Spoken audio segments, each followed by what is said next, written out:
আসসালামু আলাইকুম ওয়া রাহমাতুল্লাহি ওয়া বারাকাতুহু।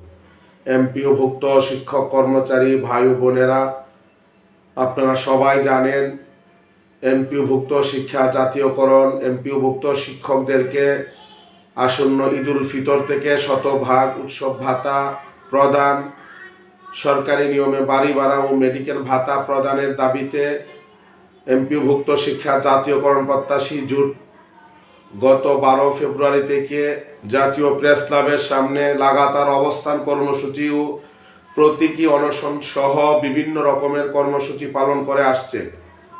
ইতিমধ্যে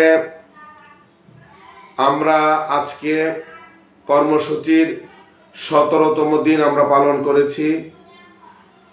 সরকারের পক্ষ থেকে ইতিমধ্যে আমাদেরকে 2 বার ডাকা হয়েছে এবং আমাদের সাথে আমাদের দাবি দাওয়া নিয়ে কথাবার্তা হয়েছে। আমরা গতকালকেও এমপিওভুক্ত শিক্ষা জাতীয়করণ প্রত্যাশী জোটের 7 সদস্যের একটি প্রতিনিধি দল প্রশাসনের আহ্বানে সাড়া দিয়ে সচিবালয়ের একজন পদস্থ কর্মকর্তার সাথে আমরা বৈঠকে মিলিত হই।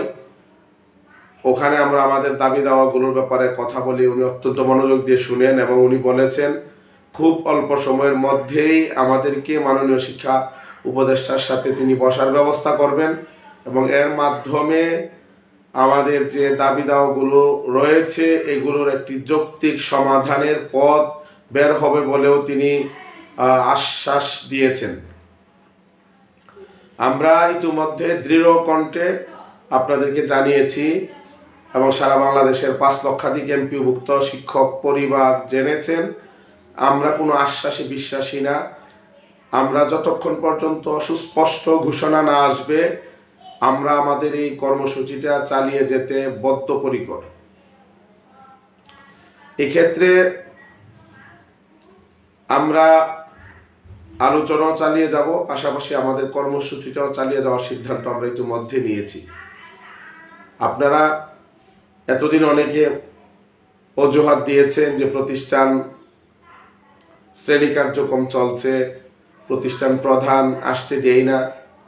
এখন কিন্তু সকল এমপিওভুক্ত শিক্ষা প্রতিষ্ঠান ইতিমধ্যে বন্ধ ঘোষণা করা হয়েছে।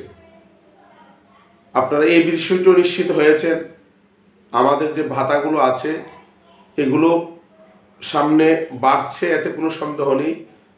বিভিন্ন সোর্স এবং স্বয়ং উপদেষ্টা নিজেই আমাদের সাথে 11 ফেব্রুয়ারি মিটিংয়ে বিষয়টি নিশ্চিত করেছেন, পাশাপাশি ডিসি সম্মেলনেও বিষয়টি তিনি নিশ্চিত করেছেন। এখন আসন্ন যে ভাতাগুলো বৃদ্ধি পাবে, আপনি যদি একদিনও প্রেস ক্লাবের আন্দোলনে না আসেন, যে মানুষগুলো টানা 17 দিন ধরে এই প্রেস ক্লাবের খোলা চত্বরে মাটির মধ্যে বসে আছে,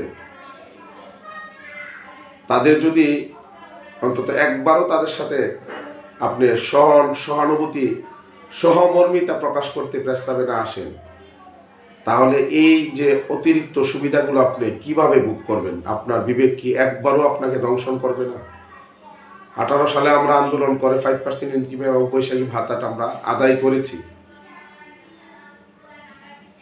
আপনারা অনেকে এটা ভোগ করছেন। ওখানে উপস্থিতির সংখ্যা খুব কাঙ্ক্ষিত ছিল না, এরপর ওই দাবিটি আদায় হওয়ার মাধ্যমে বাংলাদেশের 5 লক্ষাধিক শিক্ষক পরিবার এই সুবিধাটি ভোগ করছে। যারা এই আন্দোলনের সাথে সম্পৃক্ত ছিল মাথা উঁচু করে তারা কিন্তু বলে যে আমরা এই আন্দোলনটি করে আমরা 5% ইনক্রিমেন্ট এবং বৈশাখী ভাতা আমরা আদায় করেছি। আজকে যে ভাতাগুলো বৃদ্ধি পাবে, আগামী দিন হয়তো আপনি ভোগ করবেন, আপনার পরিবার ভোগ করবে। একদিনও যদি আপনি প্রস্তাবে না আসেন তাহলে মাথাটা নিচু করে আপনাকে এই সুবিধাগুলো ভোগ করতে হবে। আমরা যেহেতু সিদ্ধান্ত নিয়েছি ঘোষণা ছাড়া আসবো না, আমাদের আন্দোলনটা চলবে যতক্ষণ পর্যন্ত সরকারের শুভবুদ্ধির উদয় না হবে এবং তারা সুস্পষ্ট ঘোষণা দিতে রাজি না হবে। আমরা আন্দোলনটা চালিয়ে যাব। আগামী রবিবার আমরা সর্ববৃহৎ একটি জমায়েতের জন্য আমরা পরিকল্পনা হাতে নিয়েছি। বিভিন্ন জায়গায় আমরা ইতিমধ্যে কথা বলা শুরু করেছি। যারা প্রতিষ্ঠান প্রধান দেই না এই অজুহাতে এতদিন আসেননি, আপনাদের চেহারাগুলো আগামী রবিবারে জাতীয় প্রেস ক্লাবে আমরা দেখতে চাই। আপনাদের চেহারাগুলো যে আমরা দেখতে পারি আশা করি আমাদের যে সুস্পষ্ট ঘোষণার যে দাবি আদায় করি আমরা ইনশাল্লাহ প্রেস থেকে আসতে পারবো। আমরা এমপিওভুক্ত শিক্ষকরা সবচেয়ে বেশি অসচেতন আমার পেশাগত উন্নয়নের ক্ষেত্রে। এটা অত্যন্ত দুঃখজনক। আমরা প্রায় 6 লক্ষ শিক্ষক, আমরা যদি 10% এখানে হাজির হইতে পারতাম, সরকার বাধ্য হইতো আমাদের এই দাবিগুলো মানার জন্য। কিন্তু আমরা মনে করি যে আমরা তো মোটামুটি হয়তো চলতে পারতেছি, ওনারা আছেন, আন্দোলন করুক, পাইলে আমিও পাবো। এটা অত্যন্ত জঘন্য এবং অমানবিক চিন্তা। একটা মানুষ নিজের পকেটটা খরচ করে জীবনের ঝুঁকি নিয়ে রিস্ক নিয়ে প্রেস্তাবে পড়ে থাকবে, আর আপনি বসে বসে বাড়িতে এটা ফল বুক করার জন্য আপনি অপেক্ষায় থাকবেন। এটা অত্যন্ত অযৌক্তিক এবং অমানবিক। একজন শিক্ষক হিসেবে এই আচরণ আপনার কাছ থেকে অপ্রত্যাশিত, অগ্রহণযোগ্য এবং অমানবিক। আমি আশা করব সকল অজুহাতকে পেছনে ফেলে আগামী দিনে আমাদের যে আন্দোলনটা রবিবার থেকে আমরা বড় রকমের গণজামায়াতের আমরা শুরু করতে যাচ্ছি, এটা অব্যাহতভাবে আমরা চালিয়ে যাব যতক্ষণ পর্যন্ত সরকার সুস্পষ্ট ঘোষণা না দেবে। আজকেও শিক্ষা উপদেষ্টা মহোদয়ের যারা তার সাথে কাজ করেন তাদের সাথে আজকেও আমার কথা হয়েছে, মেসেজ স্টেটিং হয়েছে। আমি তাদেরকে বলেছি যে শিক্ষকদেরকে 17 দিন পর্যন্ত আপনারা বসিয়ে রেখেছেন, রমজানেও যদি রাস্তায় ফেলে রাখেন এতে শিক্ষা উপদেষ্টা মহোদয়ের মান সম্মান নষ্ট হবে। যত দ্রুত শিক্ষকদেরকে বাড়িতে ফেরানোর ব্যবস্থা করবেন তত দ্রুত সকলের জন্য মঙ্গল হবে। আমরা আশা করি সরকারের শুভবুদ্ধির উদয় হবে। ততক্ষণ পর্যন্ত আপনাদেরকে এই জাতীয় প্রেস্তাবের আন্দোলনে সশরীরে উপস্থিত হতে হবে। আমি আরেকটা আহ্বান রাখতে চাই আপনাদের প্রতি, সেটি হচ্ছে প্রেস্তাবে যারা আসবেন একবারে সহি নিয়ত করে আসবেন যে আপনি 10টা থেকে 4টা পর্যন্ত থাকবেন। একান্ত জরুরি খাবার দুপুরের এবং নামাজ ছাড়া আর পুরাটা সময় এখানে থাকবেন। কারণ গোয়েন্দারা প্রতি মুহূর্তে এখানে কতজন অবস্থান করছেন এই রিপোর্টটা কিন্তু প্রতি মুহূর্তে তারা পাঠায়। এই জন্য আপনি এসে হাজিরা দিয়ে একটা সেলফি তুলে চলে যান, আবার বিকেলে আসেন অথবা আসেন না, এর মাধ্যমে আসলে আমাদের আন্দোলনের খুব একটা উপকার হয় না। এই জন্য যারা প্রেসক্লাবে আসবেন 10টা থেকে 4টা পর্যন্ত, অর্থাৎ আপনার আগমন থেকে 4টা পর্যন্ত পুরাটা সময় থাকার মানসিকতা যদি আপনার থাকে তাহলেই প্রেসক্লাবে আসবেন। এসে ছবি উঠিয়ে চলে যাওয়ার মানসিকতা যদি আপনার থাকে, আপনাকে জোটের পক্ষ থেকে অনুরোধ করব আপনি প্রেসক্লাবে আসবেন না। আপনি আসেন, এসে একটা ছবি উঠিয়ে আপনি মাউসিতে চলে যান, আপনি ব্যানবেজে চলে যান, আপনি মার্কেট করতে চলে যান, ডাক্তারকে দেখাতে চলে যান। একটা দিনকে আপনি আপনার আন্দোলনের জন্য পুরো সময়টা দিতে পারেন না।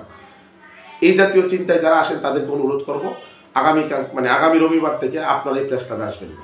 আর যারা পুরোটা সময় এখানে বসতে পারবেন, শুধুমাত্র আন্দোলনের জন্য দিতে পারবেন, প্রয়োজনে একদিন হলেও আপনাদেরকে অনুরোধ করবো জাতীয় প্রেসক্লাবে আসুন। আপনাদেরকে নিয়ে যুদ্ধ করে আমরা এই যুদ্ধে বিজয়ী হব। সকল প্রতিকূলতাকে, হুঙ্কারকে, সকল প্রকার আক্রমণ, গ্রেফতারকে আমরা বৃদ্ধাঙ্গুলি দেখি এখনো প্রেসক্লাবে বসে আছি এবং থাকবো। বিজয় নিয়েই আমরা আসবো। আমরা বিশ্বাস করি আমাদের বিজয় অত্যাসন্ন, আমরা বিজয় নিয়ে ঘরে ফিরবো।